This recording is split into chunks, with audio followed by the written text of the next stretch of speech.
day. Tonight, presidential flip-flop. President Trump pressed about why he's reversed his account about the $130,000 payment to porn star Stormy Daniels. Mr. President, why are you changing your story on Stormy Daniels?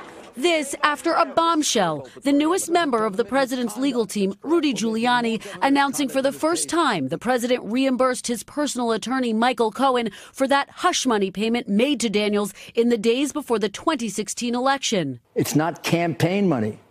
No campaign finance violation. So they funneled it through the law firm. Funneled through the law firm, and the president repaid it.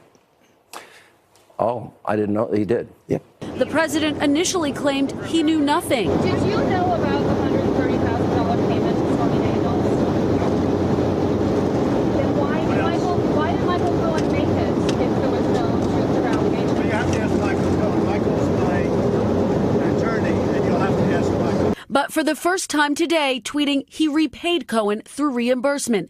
Daniels says the money was to keep her silent about a decade-old alleged sexual encounter with Mr. Trump, which the president denied today, calling the accusations false and extortionist. Today, Giuliani insisting the president only found out what his money was used for several days ago. So was the payment illegal? An independent watchdog group argues Mr. Trump broke the law by failing to disclose the loan on his presidential financial disclosures. And while Giuliani insists it was all perfectly legal because the money was used for personal, not political reasons, he may have stepped on his own message with this statement indicating politics may have been at play. Imagine if that came out on October 15th, 2016, in the middle of the last debate with Hillary Clinton. Legal analysts warn tonight. There was a knowing and willful attempt to evade campaign finance disclosure, and that could make the entire scheme a criminal activity.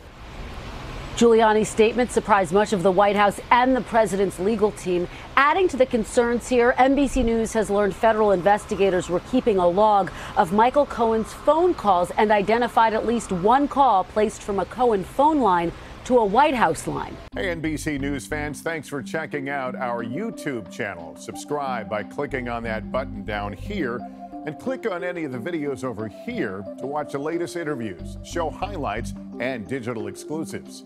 Thanks for watching.